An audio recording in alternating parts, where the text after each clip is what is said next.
What's good, y'all? It's your guy Makai. Welcome back to my channel. Make sure you leave a like, comment, and subscribe. And if you're new, make sure you subscribe. I'm trying to hit 1,000 subscribers. The next subscriber helps. Over here on this channel, we talk about the NBA daily. So if you enjoy the NBA as much as I do, please subscribe. And today we're going to be talking about one of my favorite young NBA players in the game and one of my favorite overall players in the game. And that guy is Brandon Ingram. And Brandon Ingram, he's one of the best young scorers in the game. He's a really, lengthy, wiry, skinny, forward that can really put the ball in the basket. And I feel like when we talk about the young players in the league, the Tatums and the Trae Youngs and the Lukas and all that, and even the Zions, a guy on his own team, I feel like a lot of the time Brandon Ingram is kind of left out of these conversations because he hasn't really gotten, success in the playoffs. He hasn't made it to the playoffs yet. And, he was an all-star last year. He was the most improved player last year. Last year was his most decorated career, but this season, he replicated those stats. He didn't make the all-star team, obviously, but he had the same stats as the all-star season last year. But I feel like it just hasn't been talked about a lot because it's kind of gone under the radar. And he's improved from last year. He's improved as a player because from last year to this year, it was clear that Brandon Ingram was putting more of a emphasis on passes, more of an emphasis on getting his teammates involved. And I feel like that's always the next step when you have these score first people. Like look at a guy like Jason Tatum. Obviously, he's not some all-world passer yet, but it's clear that as his game has progressed, as he's continued on in the league, he's put an emphasis on trying to help play make and trying to help the Boston Celtics have guys to pass to, have guys to play make for them, because that's how they got eliminated in last year's playoffs. So when you have young dudes who are dedicated to improving their game and making their team making their game more team friendly, that's always a good sign. And with Brandon Ingram, obviously he has Zion Williamson on his team, he had Lonzo Ball on his team, but outside of that, the New Orleans Pelicans made a lot of questionable signings, a lot of questionable trades. Obviously, the Jrue Holiday trade was to get that boatload of draft assets. I think they got 8 picks for Jrue Holiday, and some of them being picks, some of them being swaps. I'm not really in love with that move because Milwaukee's gonna be good for the next couple of seasons, like for a long time, because Giannis is only 26, so they're gonna be at least competitive for a long time. And by the time those picks start to convey to them, I don't think it's going to be too crazy of a pick. But anyway, that's not the point. Brandon Ingram, he had the same stats as last season, although his team technically got worse, because when you add Steven Adams and Eric Bledsoe into an NBA starting lineup in 2021 along with another non-shooter in Zion Williamson, now you have 3 non-shooters next to Brandon Ingram and Lonzo Ball. So now it's making it next to impossible to have space, and it's making it next to impossible to get to the rim and be able to get off shots comfortably. Because let's say if Brandon Ingram tries to drive, right, all the season he was trying to drive, he has Zion Williamson on one side of the paint, he has Steven Adams standing on the other side of the paint, and it's just not optimized. It's just the offense is not optimized for Brandon Ingram's strong suits, and it's not optimized for Zion's strong suits either, because you need spacing in modern NBA. It's fine to have one non-shooter on the floor. That non-shooter can be the center, but having 3 non-shooters on the court in 2021 in the NBA is a severe no-no. But those stats that I was mentioning earlier about Brandon Ingram, he averaged 23.8 points, he averaged 4.9 assists this season, and he averaged 5 rebounds a game. He shot 38% from 3, and this is both combined with catch and shoot and off the dribble threes. He takes a lot of off the dribble threes. A lot of what Brandon Ingram does is off the ball, but no, not off the ball. A lot of what Brandon Ingram does is on the ball. Like, he's dribbling the ball, he's creating his own shots. He's the ball handler in the pick and roll. He can do some stuff off ball. Like, they'll bring him off. A lot of times I saw this season, they bring him off curl screens. He can cut to the rim, catch lobs, because he has long arms and all that. But I feel like the best thing about Brandon Ingram is that he is 6'8". He has a huge wingspan, and he has a decent handle for a guy his size. He's not some great, Steph Curry, Kyrie type handler, but he has a decent enough handle so where he can get to his spots and rise up over defenders. If you put a smaller dude on him, and you try to put like a 6'6", like a 6'5" dude on him, like, you cannot get away with that.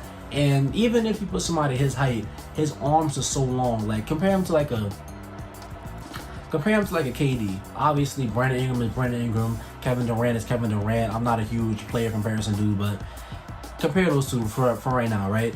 KD is really good because no matter how good defense you play, he's still able to rise up over you, get a good look at the rim, and really him missing dictates him missing the shot. Of course, there's good defense you can play against him, but it's really tough to stop Kevin Durant. I feel like in a sense, obviously to a lesser degree, but in a sense it's like that with Brandon Ingram, because when you watch the film, when you watch the games, Brandon Ingram is taking a lot of tough contested shots, but they're going in because he's used to having a hand in his face, because he's playing with no spacing. But also he has a, he's athletic enough to stay in the air long enough to be able to reach the apex of his shot while the defender is starting to come down, because he has such long arms. So when he's shooting that shot, when he's shooting these tough contested shots, it's easier for him because he's taller and he has, longer arms.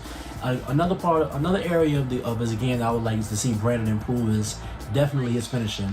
Now, I'm not gonna, like I said earlier, they signed Eric Bledsoe, they extended Steven Adams. I don't know what the hell they was doing, but they did those moves, right? It's hard to get into the paint and it's hard to get good rim looks when you have so many non-spaces on the floor. And when you have so many non-spaces on the floor, obviously the finishing stats are gonna, start to look a little murky. He does shoot a good percentage at the rim, but he wasn't going to the rim as much as you would like to see him. And I feel like when you're guarding Brandon Ingram, if you put a stronger, kind of bulkier kind of defender on him, like look at a guy like OG Anunoby. He's really, really broad, he's really, really strong.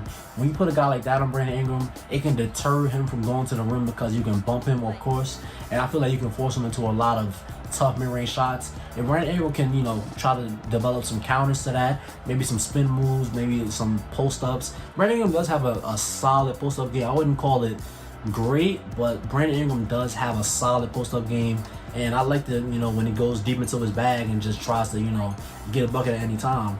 Brandon Ingram is a good transition player as well. He can grab rebounds because he has long arms, like I mentioned earlier.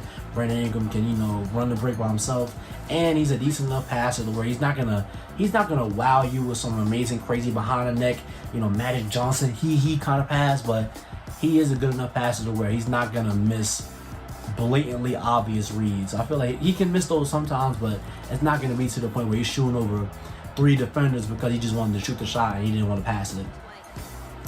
But the New Orleans Pelicans have a really, really tough kind of dilemma on their hands, because it's like they have Brandon Ingram under contract, they have Zion Williamson under contract. I feel like they should not let Lonzo Ball walk unless it's to the Bulls. If it's to the Bulls, then I'm fine with that. I'm a Bulls fan. If it's to the Bulls, do it. But I feel like you don't want to let Lonzo Ball walk because he's improving every season. He's a great shooter now, and he's a great passer. He's going to help, Brandon Ingram and Zion Williamson get a lot of, good looks and easy looks for the rest of their careers. But I feel like if you let Lonzo Ball walk, at that Lakers trade just starts to look kind of like mush, because it's like you have I can't say that, because you still keep Brandon Ingram and Josh Hart from that trade, and I think they drafted Jackson Hayes with the pick that the Lakers had, I think. But yeah, that would be all you have to show for that, and I think you kind of want things to go a little faster. But Brandon Ingram is a really, really good consolation prize for trading AD. Obviously, when you trade a superstar, you're not going to get equal value back. I'm getting on topic here. Brandon Ingram is a great young scorer. I love to see him get better on defense. He's really, really skinny, so screens kill him, bigger dudes kill him. He's kind of, I feel like I say this about everybody, but he's good, helping in the paint. He's tall, longer arms. He can kind of, deter some shots in the rim. But Brandon, for him to reach that next level, he has to be better as a defender. He has to be better as a passer, and he needs to take better shots, because while he's not inefficient, but he's right at like league average for efficiency. Like his true shooting percentage is 58%. That's like right at league average. I think league average is 57. So he's he's solid, he's good, but I'd like to see him take better shots. I'd like to see him get to the rim more, and I'd like to see his free throw rate go up, because he's averaging 5 free throws a game. And I feel like to really reach that next echelon of big time scorers, your free throw rate needs to be higher. You need to be getting to the line more, but easier scoring opportunities. But I hope that the New Orleans Pelicans really, try to build something better, because Eric Bledsoe and Steven Adams is not going to work next to all these young dudes. And they need to hire a young coach, because they need to hire somebody who's going to let these boys get on transition, who's going to let them have the best pace in the NBA, because for the New Orleans Pelicans to be last in pace with Zion, Brandon, and, Lonzo on the team, that is unacceptable. You need to hire a younger coach. You need to hire a coach who is willing to play to the strengths of his players. And that's all I got to say about this video. I love Brandon Ingram. I'm a big Brandon Ingram fan since he got drafted. That's my dude. That's my guy. But yeah, man, let me know what you think about Brandon in the comment section down below. And if you take in this video, thank you. Don't forget to like, comment, and subscribe. And I'll see you on the next one.